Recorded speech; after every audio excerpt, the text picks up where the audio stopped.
Hi everyone. If you remember from my first video discussing my beginnings in model trains, we saw this engine, my first engine that I got in 1970. Now, I don't remember if it was a set, but I did not have just a loop of track.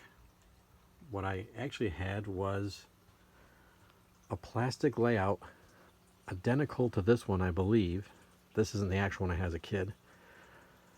But the one I had, I believe, was dark green and made by Marx and didn't have this. If you look, this actually has a texture like they've glued on grass. Mine was actually smooth. And I don't know what happened to it. It probably got so beat up from me playing with it. You know, 3-year-olds aren't really delicate. And I used to stand on it and run Matchbox cars on it, so that probably wore it out pretty well. But this thing was a blast when I was a little kid. And here's your tunnel of the access in case you derail the train. You could reach in there and pull it out. And at the time, I remember we had a cat who would love to sit right here, and as the train would go by, put his paw in there and derail it. But you know how cats are. So I spent many hours just watching the train go round and round on this thing, and it's pretty cool. I mean, look, you got a little like pond that runs into another pond with a dam that runs to a stream to a little pond, I guess. And you have little roads.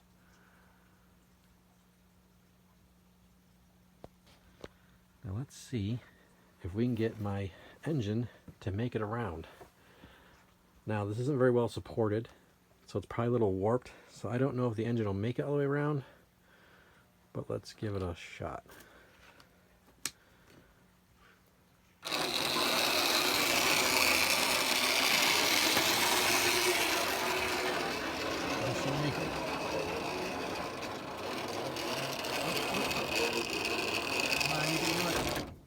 Okay, I guess not. Like I said, the track's a little warped. Okay, after never successfully getting my first engine to go around this layout, after a few tries, I thought of, why don't I put my Heisler on there? Heisler were logging steam engines that were known for rough track and pretty much go over anything. So this is a Rivarossi Heisler. Let's see if we can get this one to go around.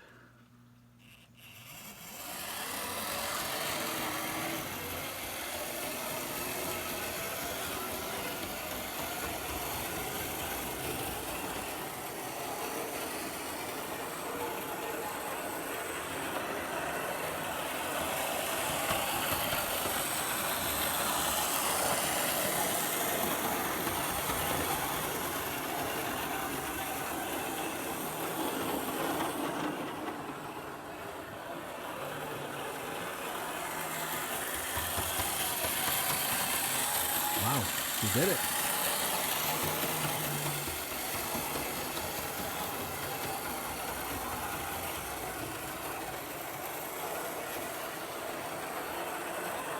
It's rather impressive, actually.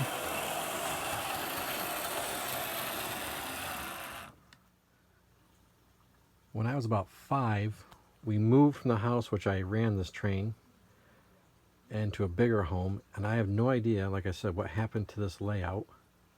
I just assume, you know, it's a thin plastic, it probably got brittle, and as a little kid playing with it, I probably broke it and it got thrown away. So when we moved to our bigger house, my father used to do TV repair, and one night he repaired somebody's TV who gave him trains, I think, as partial payment. And this was the engine that came in that set of stuff, a bunch of buildings and probably cars and some track. And I moved to the new location, our new house. All I had was a 4x4 plywood layout with wheels on it that roll underneath my bed. Never put any steering on it, but I used to run this engine around and around and around, especially at night because it's very bright. Unfortunately, this engine does not run, and I haven't been able to fix it. But this is another engine I just love because it's from my childhood, and you know, running model trains at night are just like real trains at night. There's something magical about that. Okay, to have a little fun here, I'll take you for my very first engine, and I'll now show you my very latest engine. I just got this a day ago from Scale Trains, and this is the Conrail SD40-2. They had the special paint scheme from 1992, obviously, for the United States Cycling Federation Olympic Road Trials. And the reason I wanted this engine so badly was, at that time, I was a bicycle racer.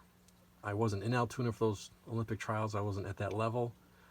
But this is something I always wanted. And matter of fact, I'd even bought 2 sets of decals because I was going to custom make one and, you know, put all the detailed parts.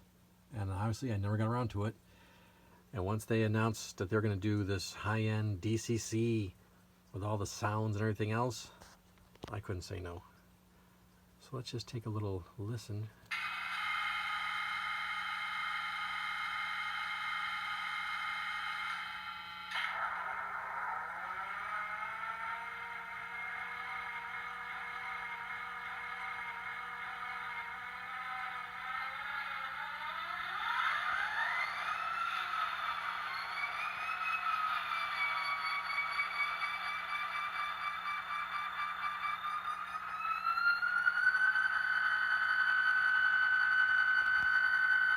We'll do a little run by.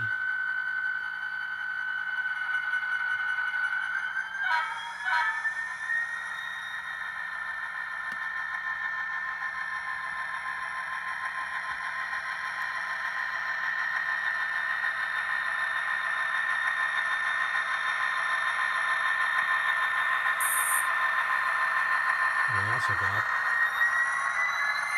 3 hopper cars, or covered hoppers, from Scale Trains, and I just recently got the Walters Conrail Bay Window Caboose, which I really like because when I was a kid, I got to hang out in one of those cabooses with a crew. It was painted just like that. Now here's something interesting. Back in 1999, the local grocery store Price Chopper had a model train set for Christmas time. And I didn't buy it. It was kind of cool, but then after Christmas it went 50% off, so I figured why not? I'll get it. It's just got grocery items on the side of the cars and stuff.